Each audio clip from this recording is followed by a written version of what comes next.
David's not able to go for you this week. I know he's dealing with that hamstring. How do you adjust, especially when he's been getting so many targets recently? Yeah, I mean, obviously Dave's a big part of what we do, but I think we got a lot of faith in that room. And guys step up, and that's part of this league, and part of what you have to go throughout the course of the league. If somebody, there's a problem with somebody and they can't go, then somebody has to step up, and obviously, it's a by committee approach when it's somebody like Dave who does so many different things, and that's okay. And we've got guys who can fill those roles and do different things and be able to block and get out and run routes and whatnot. So. We'll kind of see as the week goes here and continue to plan, but I think that's part of the nature of the league is just guys need to step up and be ready to go. One of the challenges of calling a game against Mahomes, yeah, I think, especially a close game, is giving him time with the ball. Yeah. When do you start thinking about that in a close game, and how do you? No, it's a great question, and. Been in this position before against Kansas City a couple years ago, and we went down, had a 2-minute drive, and were able to go up, and they had some time left, and fortunately on that one we were able to hold them, and so obviously they've got a great team, a great offense, and won a lot of close games. So it's definitely a balancing act to where you don't want to be detrimental to what you're doing on offense, to where you're not doing something where you can't go out and execute, or you put yourself in a bad situation because you're trying to, conserve or run down the clock. So, keeping the main thing is we got to go out and score points. And if you're in those situations, then, obviously you take those things into account, but at the same time, you got to be able to go out and score and go up, to give your defense that chance to then stop them. Coach, try coaching up Jameis with the picks versus not taking the ball out of his hands in those situations. Yeah, and the thing I respect about Jameis is that, you know who he is, and you know that he's going to go out and, hey, if something bad happens, he's not going to go in a shell, which is what you want from your quarterback. You want your quarterback to still be able to go out and have the confidence to keep firing and keep playing. And play confident, and I think you've seen that from him. That being said, obviously, our main objective is to play smart, not conservative, in the quarterback room and protect the football. And so we're going to constantly coach that and preach it and make sure we're doing the right things in that regard to continue to improve there because we need to. And I think Jameis knows that, and us as an offense, we know that because it takes everybody. It's not just. It's not just Jameis. It's not just one thing. There's an execution piece with all 11 involved in those scenarios. I know they're not high in the league in sacks, but pressure-wise, is this going to be one of the more aggressive defenses that you face in terms of pressure and variety of pressure? Yeah, I mean, obviously they do a great job, creating pressures, whether it's through blitzing or through getting elite players matched up one-on-one. And obviously they've got some really good players on the other side. Obviously Chris Jones is an elite player on the inside who moves around, and they do a good job trying to create matchups for him. So those are all things that make it tough, and you got to be on top of it in terms of picking things up and protecting and quarterback having a good time clocking his head, and being decisive with it, and guys going and getting open, because those pressure packages, they give you different looks, and I'm sure they'll have unscouted things that they haven't shown, and you got to have base rules that will hold up and be able to protect those things because they are aggressive and they do a good job with it. The Chiefs are also their defense is third in the league in stopping the run. So how do you game plan, I guess, in the sense of knowing that they excel in stopping the run but still being able to use the run and the pass game? Yeah, I mean, we've got to be able to do both. We've got to be able to run the football, and we got to be able to throw it and protect. And I mean, that's the key. You do want to stay balanced, and some games take on a life of their own where you're throwing it more than you're running, or you're running more than you're throwing it. But you want to make sure to constantly give yourself that ability to stay balanced and play in the green, play in positive scenarios, and be able to use the sticks to your advantage. So we got to be able to do that, both run and pass, and be efficient on first and second down, which is going to help you on third down, and then hopefully skip some of those third downs. So whether it's running the ball or throwing the ball, obviously, you know, they do a good job.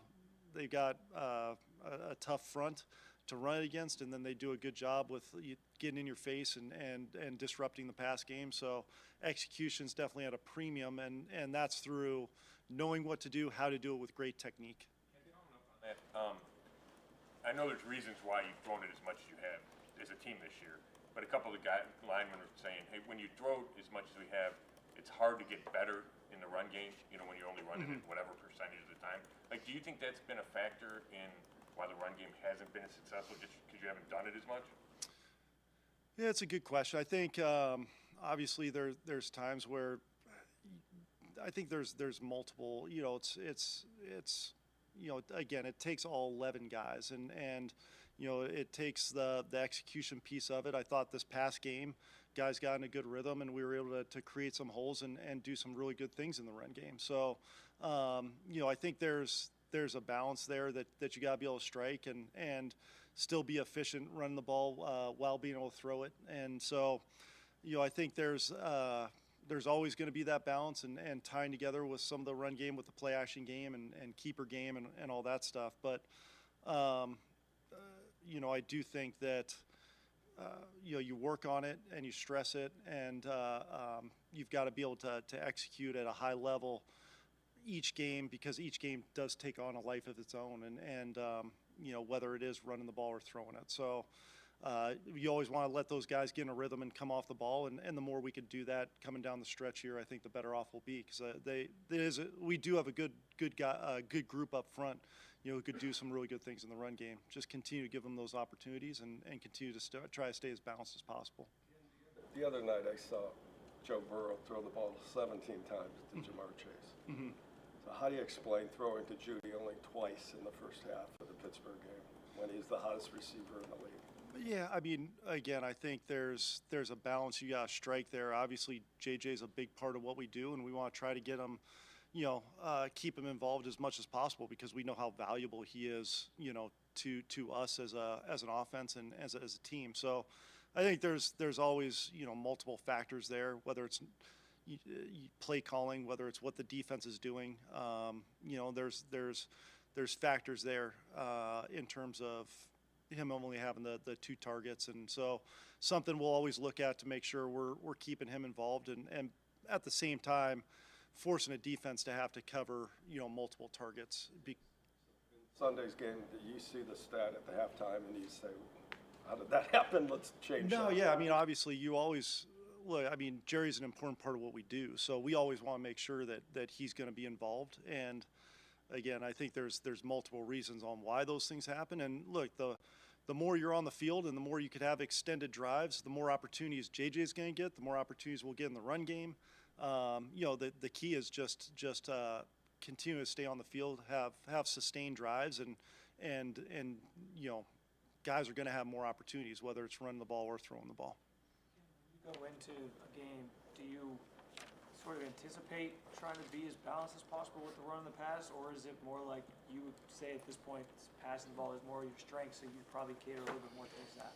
I think you definitely go into it thinking, I always go into it saying I want to be balanced. I don't go into games saying, you know, I want to throw it 60 times. You know, I always want to be able to attack in multiple different ways, and I think that's when, you know, you're at your best. And even in games where you are throwing it more, you know, you can't throw it every down. You still got to run the ball. You still got to do those things. And look, I'm as proponent as anybody as being able to run the football, and I want to be able to do that as much as possible. So I don't want to go into a game and just say, hey, we're going to throw it every time or anything like that.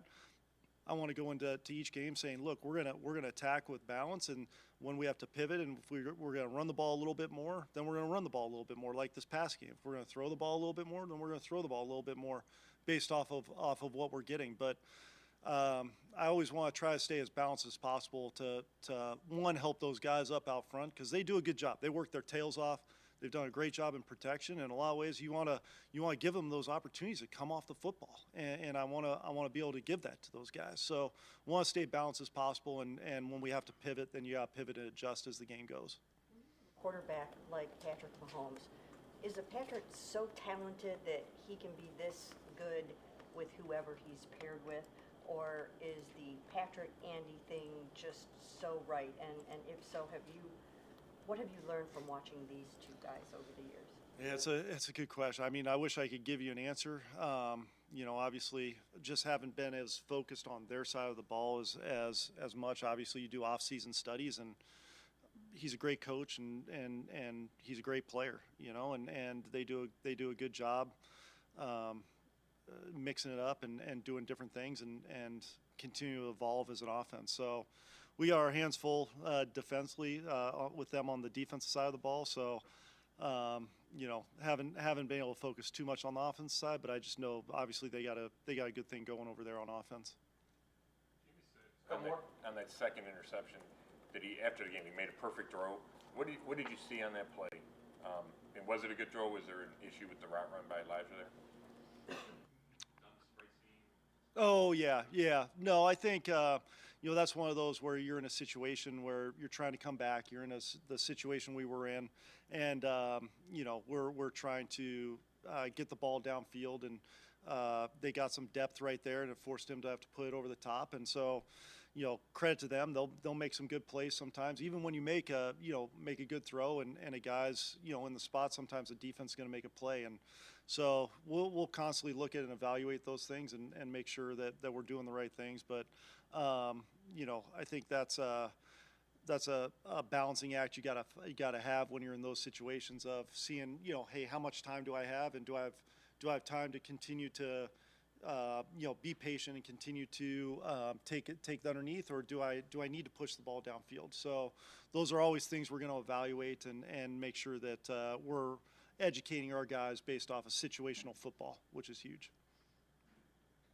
All right. Thank you, guys.